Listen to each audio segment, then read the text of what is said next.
You know Tam made mistakes. You hear her just scream out, "Somebody help me."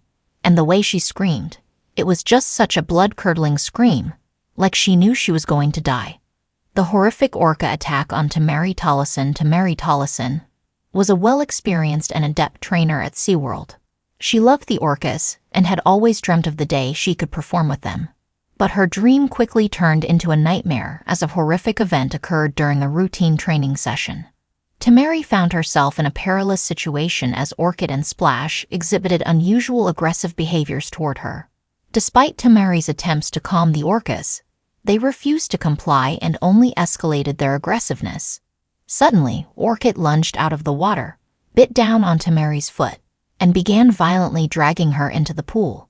This led to Tamarie letting out a loud, blood-curdling scream. The brute force of the attack inflicted severe injuries on Tamarie, leaving her fighting for her life. This is the horrific story of the orca attack on Tamarie. The orca's backstory is originally named Katak, was a male orca born on August 15, 1989, in Marineland, Canada. His mother, Nuka 5, and father, Candu 7, welcomed him into the world, marking a significant milestone as the first killer whale calf born at Marineland. However, Splash's early years were marked by health challenges, as he was diagnosed with epilepsy at a young age. Despite the loving care provided by his mother, Splash's health condition necessitated a transfer to SeaWorld San Diego for specialized medical treatment. At the age of 2, Splash made the journey to California, where he received care for his epilepsy and associated complications. During this time, his name was changed from Katak to Splash. Splash had health challenges, but nevertheless thrived at SeaWorld San Diego. He participated in performances and waterworks, showcasing his agility and intelligence to park visitors. Splash's reliable performance endeared him to trainers and guests alike, earning him a reputation as a dependable and beloved member of the orca community. This wasn't the first time Splash, Orchid, and Tamarie were together, and there wasn't a single problem beforehand. A calm, prize performer doesn't just attack a trainer without reason. We should look for reasons far beyond the attack on Tamarie. It wasn't without setbacks. In 1995, Splash experienced a seizure that resulted in a collision with a pool gate, causing severe damage to his lower jaw. Orchid and another orca, Kasatka, came to Splash's aid during this episode, providing him with support and assistance until he recovered. Although Splash's jaw remained permanently scarred and disfigured from the incident, he adapted to his condition with resilience and determination. Throughout his time at SeaWorld San Diego, Splash continued to exhibit playful and sociable behavior, forming friendships with fellow orcas, such as Svmar. Tragically, Splash's life was cut short on April 5, 2005, when he succumbed to a perforated stomach. Despite efforts to treat him with antibiotics, Splash's condition worsened, ultimately leading to his untimely death. As Splash passed away, his companions, Orchid and Sumar, watched from the confines of the medical pool, mourning the loss of their friend and fellow orca. On the other hand, is still alive. This remarkable 35-year-old female killer whale is a hybrid born at SeaWorld San Diego on September 23, 1988. Her family tree is quite fascinating. Her mother, Cantu 5, hailed from Iceland, while her father, Orki 2, was a northern resident killer whale. This makes Orchid 50% Icelandic and 50% northern resident, a unique blend of genetics. Since her birth, Orchid has been a special whale, often referred to as baby shamu. Like many other killer whale calves born at SeaWorld, she quickly stood out for her intelligence and adaptability. Unfortunately, tragedy struck early in her life when her father, Orki 2, passed away just 3 days after her birth. She found solace with her mother, Candu 5, until another heartbreaking event occurred. Candu 5's death, a year after Orchid's birth, was a moment of profound loss. During a performance at SeaWorld, a conflict between Candu and another female killer whale led to a fatal injury for Candu. Orchid witnessed this tragic event. Splash and Orchid didn't have anything against Tamarie. In fact, they shared a special bond. These animals were so desperate that they needed to act out in order to get some attention. The debates around Orchid and Splash's aggression are complex, involving factors such as genetics, environment, and individual temperament. While some argue that her behavior is a result of her genetic predisposition or traumatic past experiences, others point to the unnatural conditions of captivity as a contributing factor. Now, as Orchid approaches her later years, questions about her future at SeaWorld linger. Some advocate for her retirement to a seaside sanctuary, where she can live out the remainder of her days in a more natural environment. Others believe that she should continue to participate in educational programs at the park despite the risks. On July 8, 2002, a shocking incident occurred at SeaWorld San Diego that shook the world. Tamarie Tollison, a 28-year-old trainer, was pulled into the water by two massive orcas, Orchid and Splash, during a routine session at Shamu Stadium.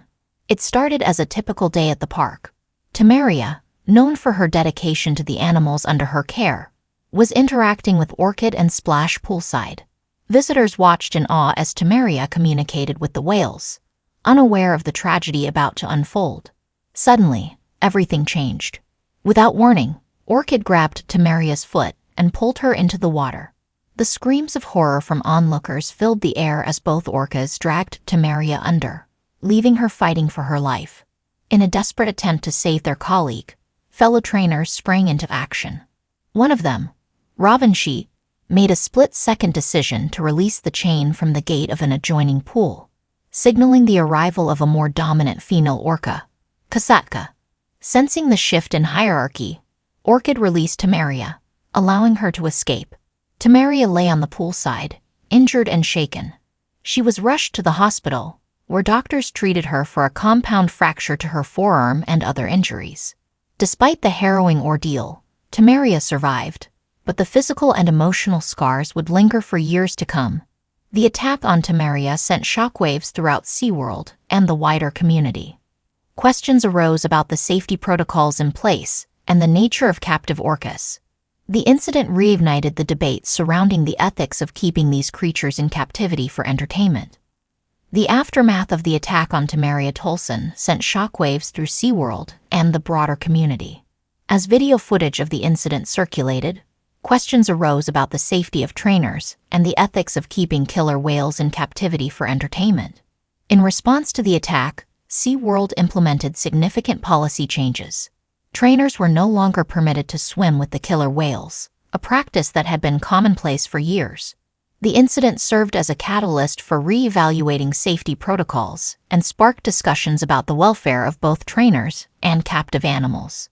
The attack on Tamarie was prominently featured in the documentary Blackfish, which delves into the controversy surrounding captive orcas.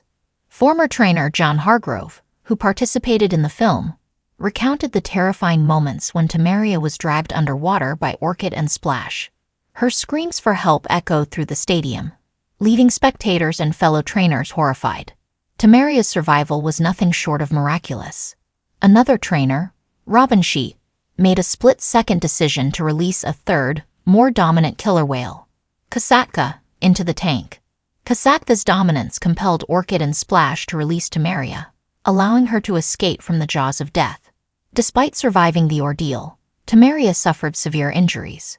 Her arm was fractured in a compound manner, leaving it contorted into a U shape. The physical and psychological trauma she endured would leave lasting scars, both visible and invisible. Orchid, the 5,900 pounds killer whale involved in the attack, had a history of aggression towards trainers. In 2006, she attacked another trainer during a show, grabbing him by the ankle and submerging him underwater for nearly 30 seconds. The repeated instances of aggression raised concerns about the welfare of captive orcas and the safety of trainers working closely with them. The attack on Tamarie served as a wake-up call for SeaWorld and the entire marine entertainment industry. It prompted a reassessment of practices and protocols, with a renewed emphasis on ensuring safety and well-being of both humans and animals. The incident also reignited debates about the ethics of keeping orcas in captivity for human entertainment, leading to increased scrutiny of marine parks worldwide. Tamar's story was later featured in the documentary Blackfish. which examined the controversy surrounding captive orcas. The film shed light on the dangers faced by trainers and raised awareness about the psychological impact of captivity on these intelligent marine mammals. In the wake of the incident involving orcas at SeaWorld, a disturbing pattern emerges. Instead of owning up to their responsibility, SeaWorld has a history of blaming the trainers themselves. These incidents have sparked controversy and raised serious questions about the ethics of keeping such intelligent and powerful creatures in captivity for entertainment purposes. Among the most infamous incidents is the one involving Tamarie Tollison being dragged underwater by Orchid and Splash during what should have been a routine session at SeaWorld San Diego. Rather than accepting fault for the attack, SeaWorld immediately began to shift blame onto the trainers involved. SeaWorld's initial response to the attack on their trainers is to downplay the severity of the incident and emphasize the risk inherent in working with large marine mammals. Instead of acknowledging systemic issues within their organization, SeaWorld portrays the attacks as isolated incidents caused by the trainers' alleged failure to adhere to safety protocols. This blame-shifting tactic allowed SeaWorld to deflect attention away from broader concerns about the welfare of captive orchid and the ethics of their captivity.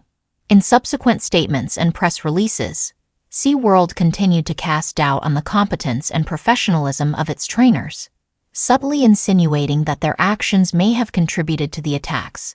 Should SeaWorld be punished for how long they ignored the problems the animals under their care had? How can the trainers who were attacked be repaid for the pain and suffering they endured? Can we understand these creatures any better and provide an adequate environment for their care? We have our thoughts, but maybe another video could give answers shown on screen.